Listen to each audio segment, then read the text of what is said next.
today we're at Sunshine State Overland Outfitters installing a Clayton lift kit on this awesome Jeep Gladiator right behind us. Brad DeRue of the Overlanderoos channel, who's also a part of the Sunshine State Adventure Co. and Overland Outfitters team. This is his rig, and we're going to be putting this lift on his truck today.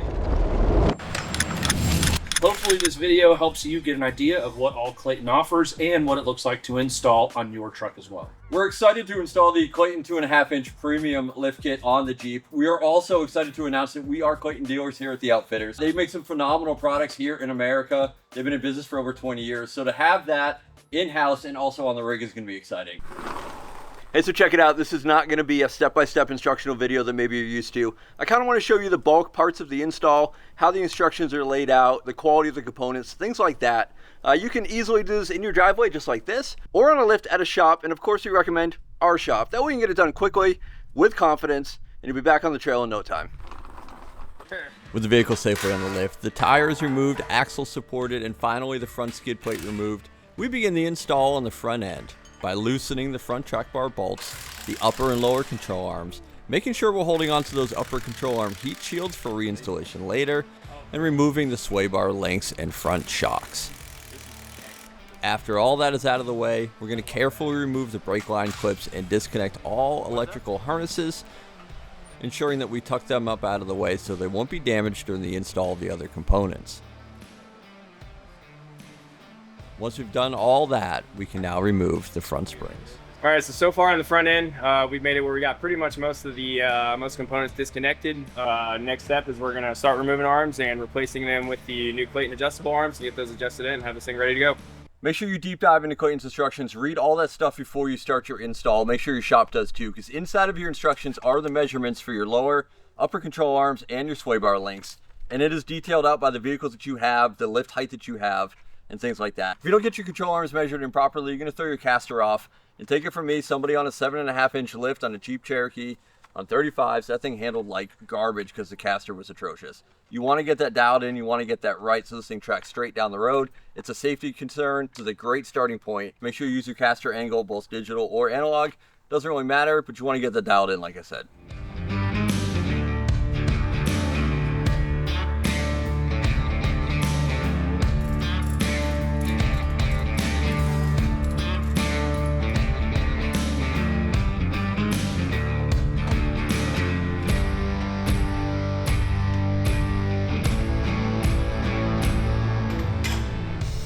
The track bar is what keeps your axle centered under the vehicle. When we lift the Jeep and it gets taller, it wants to shift that axle off center. Luckily, Clayton includes a super beefy adjustable front and rear track bar in their kit. Be sure you follow the aforementioned measurements as an excellent starting point, but you may need to make small adjustments when you go to align your Jeep, which we recommend you do as soon as possible after your vehicle is lifted. Luckily for you, here at Sunshine State Overland Outfitters, we can take care of that for you.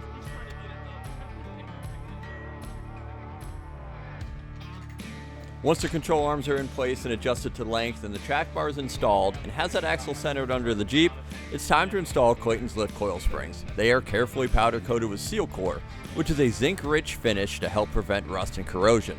Ensure you use the stock spring pads and isolators with installation. This will ensure proper lift height, alignment, and quiet operation. So we're throwing the shocks on this truck now. We got the Falcon SP2 3.3s. Clayton recommends when you're running the heavy duty springs, which he's running on fairly heavy rig, that we want to run the shocks in the softest adjustment.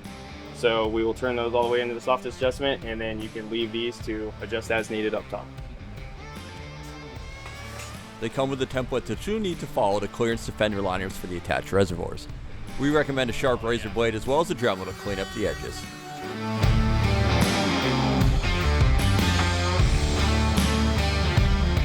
What you see us doing here is our preliminary torque. Those of you who have done vehicle suspension work before are probably squirming in your chairs, and rightfully so.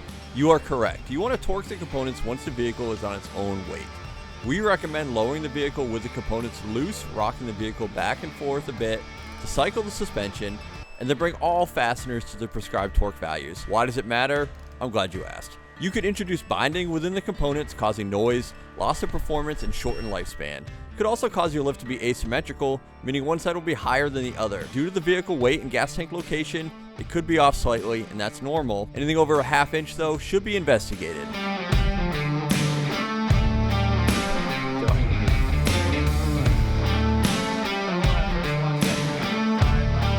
Clayton provides stainless steel front brake line extensions quickly and easily, allowing for plenty of slack at full suspension droop without having to add any longer brake lines. Super easy, extremely effective.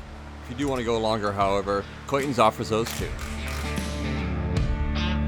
So just finished up the front lift on the Gladiator. Everything went really well, really smooth. Their instructions were very good, which is not super common in the aftermarket world of lift kits, unfortunately. But everything went well. All the control arms, the track bar is real beefy. All the Johnny joints are real beefy, real strong. Upper control arms, super beefy. They still have the Johnny joints on the rear, even on the uppers. And all the powder coating is very nice on it. Ultimately, we're pretty impressed here with the kit. Looks like it's going to go well, and it's going to be a much stronger kit for this Gladiator. With the front end all buttoned up, we can repeat the process in the rear. Be sure to take the same precautions, however, with the brake lines and electrical wire harnesses. Follow the instructions, take your time, and this will all work out as advertised. So in this particular truck, we got the Clayton Offroad sway bar bracket. It's a lot beefier upgrade. We have seen a lot of these Gladiators, these start to fail, and ended up just your sway bar dropping out, links getting all messed up. So this bracket here should pretty much solve every bit of that, and shouldn't have an issue here on out.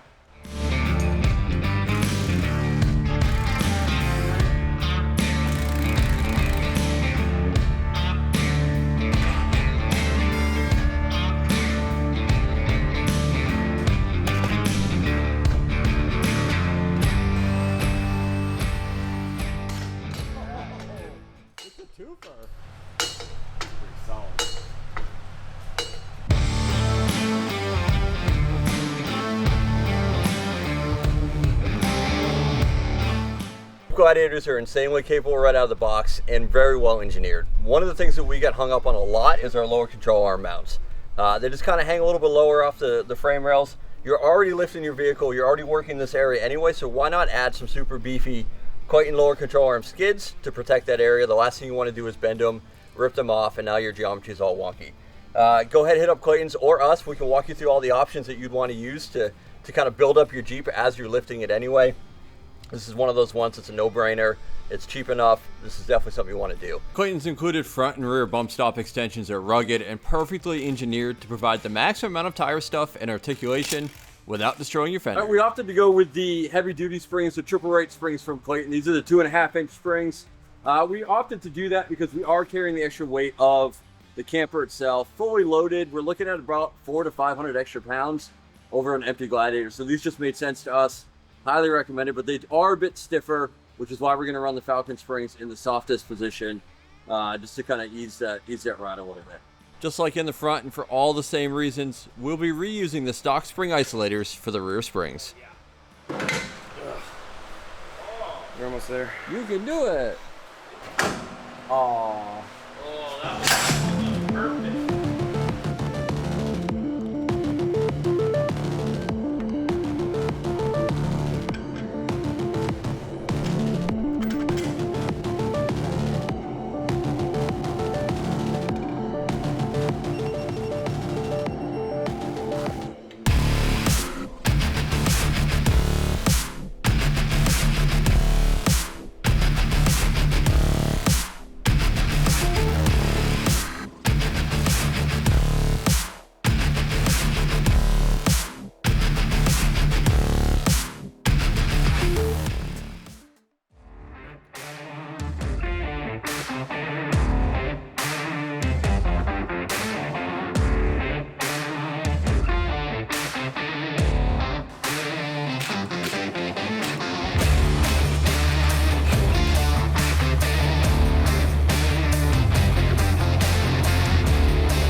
We're out of the shop. The rear end is finished up. It is very much so cut and paste from the front end. A couple different unique things that we had to do. We installed the rear lower control arm skids from Clayton's. Those are going to come in handy. I don't know if you could tell from the install, but I bash the snot out of those things pretty constantly. So the skids are going to be nice. What's that going to allow us to do? That should keep you from hopefully ruining your Jeep more than you already have. Yeah, it turns out the control arm mounts are frame mounted, so if you bash those up good enough, you could run the risk of probably disconnecting your control arm from your Jeep if you did it good enough. At least cracking a weld. Yep. So want to protect those things. It's a low price tag for a piece of insurance that I think you really can't go wrong with. We also elected to run the rear sway bar brackets from Clayton as well. That's going to reinforce that area. You've seen a few Jeeps with some issues on the rear sway bars, especially lifted with heavier tires. Yes, absolutely. Yeah, that's arguably more important on a Gladiator with big tires, big lift, than the control arm skids are, in my opinion. So no sway bar is a ton of body roll. We are, Gene picks on me all the time, but we are a little bit more top heavy than a stock Jeep. We do want to keep that articulation under control, keep planted on the trail, so we want to keep sway bars connected.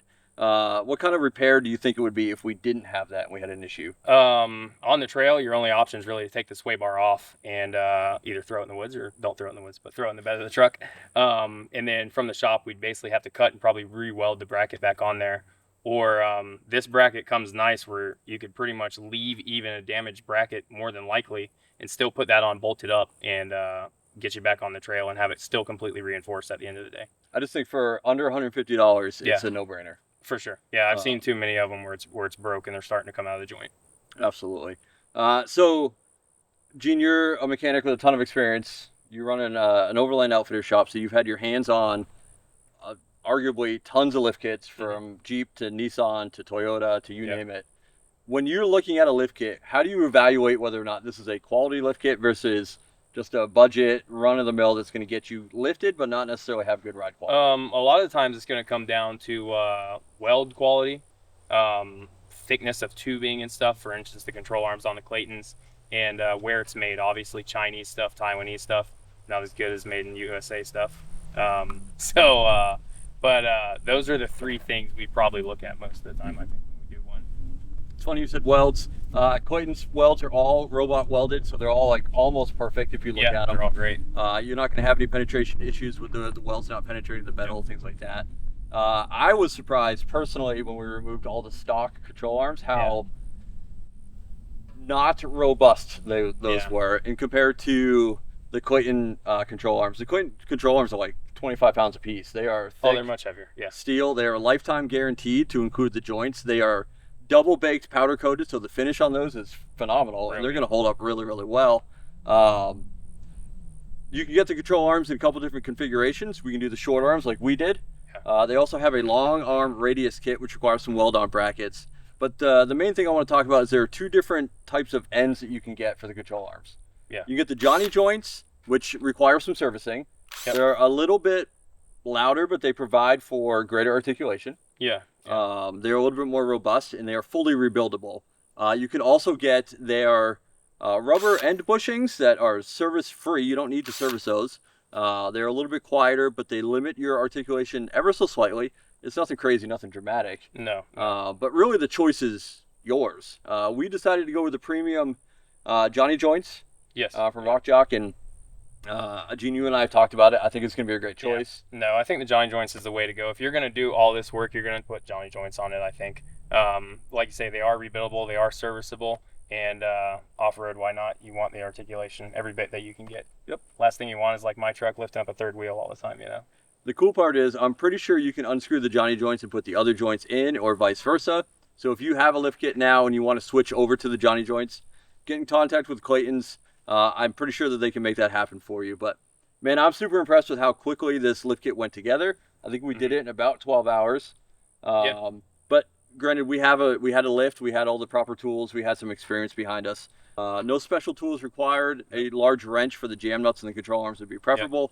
Clayton sells those. Otherwise, tighten them up real good. We paired ours with the Falcon SP2 3.3 quick adjust shocks. Clayton's got a few different options on their website. Take a look at the shocks that they have available, their range, their price ranges, and comfort levels. What I like about the quick assist shocks is I can set them for daily driving. When we get to the trailhead, we start airing down. It's nothing but a couple seconds to swap those over to the off-road soft mode and level 3, and then we're we're pretty comfortable on the trail. Yeah, I think so. Yeah, they're great shocks. I know when you came to me asking me about them, I was like, man, throw Falcons on that truck. You can't go wrong with them, I don't think. Clayton's really is an industry standard. They kind of set themselves apart by being made in the USA, lifetime guarantee, super rugged. Like, I don't think that I'll ever break any of these things. No, one of the biggest things was, like, even like you mentioned, the powder coat. Like, a lot of the stuff we see, they'll be powder coated, but when you tighten the bolt on there, it rips the powder coat. These weren't even doing that, you know. The powder coat didn't care the bolt was tightened against it. It's pretty great. That's pretty great. awesome. Less rust in the future, you know. Absolutely. Yeah. So we matched ours with a 37 by 1250 tire. On the Rubicon models or the Mojave models, you only need to go 2.5 inches in lift to get the 37s under there. Even the 38s will probably fit just fine. If you don't have the Rubicon or the Mojave, you have the lower fenders, you're going to need a 3.5 inch lift to go that high. For us, 3.5 inches would get us in the 39 to 40 inch tire range, someplace we didn't want to go. Which brings me to an interesting point. Clayton has thought about the fact that you want to run a bigger tire on your Gladiator. So they set up their rear track bar to have a bend in it that kind of pulls away from the tire a little bit, whereas the stock one is a straight line, which would allow you to run the 37-inch tire in your stock spare tire location. Yes. So I think that it just goes to show the level of detail that Clayton's is working with here, and thinking about all the different ways that people want to use their truck and how they're going to be running it. 9 times out of 10, we don't have a rear tire carrier bumper. That presents some other issues. So still insane to me though. The 37 fits under the factory location. It's absolutely nuts. With air pressure. Yeah. With air pressure. Yep. So pretty awesome. I'm super excited about how this truck came together. Yeah. I think it was awesome. If you are in the Florida area, I don't care where in Florida you are, if you need a shop that knows what they're doing, can recommend good products, is a Clayton dealer, hit up Sunshine State Overland Outfitters, Gene and John, myself. You can talk to us. We'll get you set up. We'll get you an appointment made. And by all means, if you have questions, you just want to talk it out over the phone, Gene's your guy. He'll definitely lead you down the right path. He's not trying to sell you things. I think I said it before. Gene's recommendations are based on experience and using them off-road, not reading some shiny brochure from the manufacturer and just regurgitating that back to you. He is going to give you real-life advice based on things that he's seen, done. He's probably ran that same kit that you're asking about at some point, or knows the people that has. So no, that was one of the big things when we opened this with John was I was like, I don't want to be a shop that just sells you the nice shiny stuff. Yep. If I don't care if it's $5,000 and the better stuff's $500, I'm gonna be like, hey man, just put the $500 stuff on there because it's better at the end of the day. So we just want to be honest with customers. We want people to go out and enjoy and just have a good time with their rigs and not empty their budget just because it's shiny and nice looking. Absolutely. Well, thanks for your hard work. Yeah, man. Okay, hear me out. What if we did something like 1 and 2 and in the phone?